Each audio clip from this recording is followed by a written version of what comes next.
السلام علیکم۔ آج سے کوئی 30 سال پرانی بات ہے۔ 30 years بیفور ہمارے استاد ڈاکٹر ساجد قیوم اور ڈاکٹر ذوالفقار صدیق قریشی ایکوپنکچر ٹریننگ کورس کروایا کرتے تھے۔ لاہور میں کلاسز ہوتی تھیں، تو میں چونکہ یہ کر چکا تھا پہلے، تو انہوں نے مجھے بھی وہاں پر انوائٹ کیا کہ آپ یہاں لیکچر دیا کریں، پڑھایا کریں اسٹوڈنٹس کو۔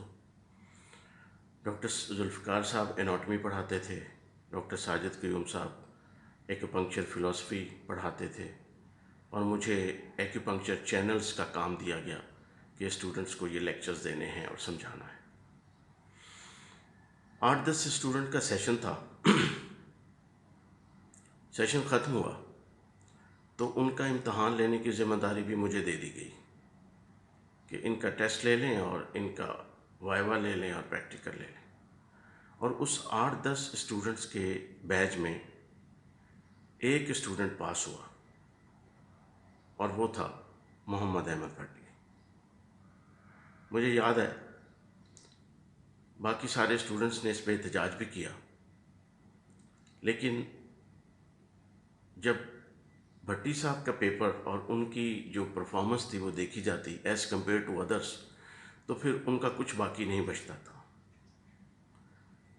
ڈاکٹر ساجد صاحب کچھ ناراض بھی ہوئے اس پہ کہ اتنی اسٹرکٹ مارکنگ نہیں کرنی چاہیے، اتنا اسٹرکٹ نہیں ہمیں چلنا چاہیے، لیکن بہرحال یہ ایک حقیقت ہے کہ Muhammad Ahmed Bhatti, one and the only one, وہ اس سیشن میں ایکوپنکچر انہوں نے کوالیفائی کیا۔ اس کے بعد ملاقات ان سے جاری رہی۔ بھٹی صاحب جو ہیں وہ اتنے متجسس، اتنے علم کے رسیا، اور اتنی ان میں کیوریوزٹی اور تجسس اور شوق تھا چیزوں کو حاصل کرنے کا، علم حاصل کرنے کا۔ جہاں بھی کوئی لیکچر ہوتا، کوئی کلاس ہوتی، کوئی سیمینار ہوتا، وہ وہاں پہنچ جاتے تھے۔ تو ہر جگہ پائے جاتے تھے جہاں علم کی بات ہوتی تھی، جہاں کوئی لرننگ ہوتی تھی، وہاں احمد بھٹی صاحب کو دیکھا جا سکتا تھا۔ میرا چھوٹا سا کلینک تھا گلشن راوی میں، تو جب یہ کوالیفائی کر لیا انہوں نے، تو وہ گاہے بگاہے میرے پاس آ جایا کرتے تھے۔ اور مجھے یاد پڑتا ہے کہ ان دنوں انہوں نے مجھے بتایا کہ وہ یہاں قریب ہی گلشن راوی کے نزدیکی ساندہ یا راج گڑھ میں شاید ان کی رہائش تھی۔ تو اسکوٹر پہ آ جاتے تھے اور 10 منٹ لگتے تھے، بڑا قریب تھا جگہ جو تھی، اور وہاں گھنٹوں بیٹھے رہنا، گپ شپ کرنا، اور نئی نئی باتیں پوچھنا، نئی نئی باتیں ڈسکس کرنا۔ اور 30 سال پرانی بات، تو آپ سوچ سکتے ہیں اس وقت ان کی ظاہر ہے اتنی مصروفیات نہیں تھیں، صرف یہی کام تھا، پڑھائی کا ہی کام تھا، اپنا کوئی انہوں نے ابھی سیٹ اپ نہیں بنایا ہوا تھا۔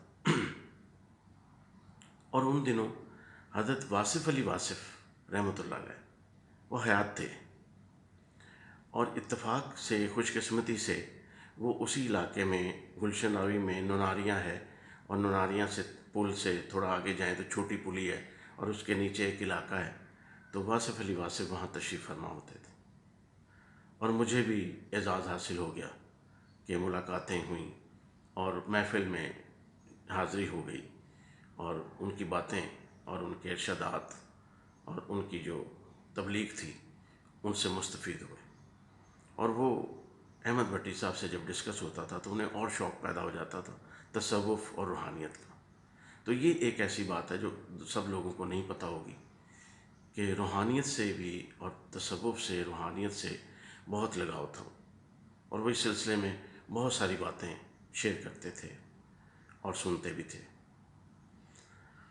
ایک اچھی شخصیت وہی ہوتی ہے جس کی بنیاد روحانیت، تصوف اور اپنے مذہب کی تعلیمات پر ہوتی ہے۔ تو یہ ساری خوبیاں محمد احمد بھٹی میں موجود تھیں۔ آج وہ ہم میں نہیں رہے، اور میں حیران ہوا کہ یہ 30 سال پرانی بات تو ہو گئی، اور اس کے بعد میرا تعلق ان سے رہا۔ ابھی یہ 10-12 سال پہلے میں لاہور آیا تو ڈاکٹر شہزاد انور صاحب نے مہربانی سے، کمال مہربانی سے لرنرز کے لیے، اسٹوڈنٹس کے لیے ریفریشر کورسز شروع کیے ایکوپنکچر کی، جو سائنٹیفک گراؤنڈز پہ نئی نئی ریسرچ اور نئی نئی باتیں اور اپنا نالج شیئر کرنا شروع کیا، تو لیکچرز رکھے ہوئے تھے۔ تو میں ابھی یہ 12 سال پہلے، 8-10 سال ہو گئے، تو میں وہاں ان سے ملنے گیا تو جو اسٹوڈنٹس تھے بیٹھے ہوئے روم میں، آڈینس، اس میں احمد بھٹی صاحب بھی وہیں بیٹھے تھے، یعنی 20 سال بعد بھی وہ اسٹوڈنٹ ہی تھے۔ اور یہ اس شخص کا کمال ہے کہ درس و تدریس جو سیکھا آگے سکھایا، اور یہی ایک علم کی بات ہوتی ہے، اور یہی ایک اچھے بندے کا کردار ہوتا ہے کہ وہ علم کو محدود نہیں رکھتا۔ اور آگے انہوں نے، میرا خیال ہے اب الحمدللہ سینکڑوں طلباء و طالبات کو، اسٹوڈنٹس کو، ہزاروں کہہ سکتے ہیں، تعلیم دی، ان کو بھی سکھائی، ان کو بھی۔ اور پھر ایک نہج پہ نہیں رہنا، میڈیکل، ایکوپنکچر، ہومیوپیتھی، طب سے شغف اور ہجامہ، ہر چیز پہ کام کیا، ہر چیز کے متعلق علم حاصل کیا۔ تو بہت اچھے دوست، مخلص انسان، ایک اچھے رہنما اور ایک اچھے ٹیچر۔ اس لیے میں نے سوچا کہ اب ہم کچھ نہیں کر سکتے ان کے لیے دعا کے اور دعائے مغفرت کے اور ان کی باتوں کو یاد کرنے کے۔ اللہ تعالیٰ ان کی مغفرت فرمائے، ان کے درجات بلند فرمائے، اور ان کی کوتاہیوں سے درگزر فرمائے، اور انہیں جنت میں اعلیٰ مقام عطا فرمائے۔ اللہ حافظ۔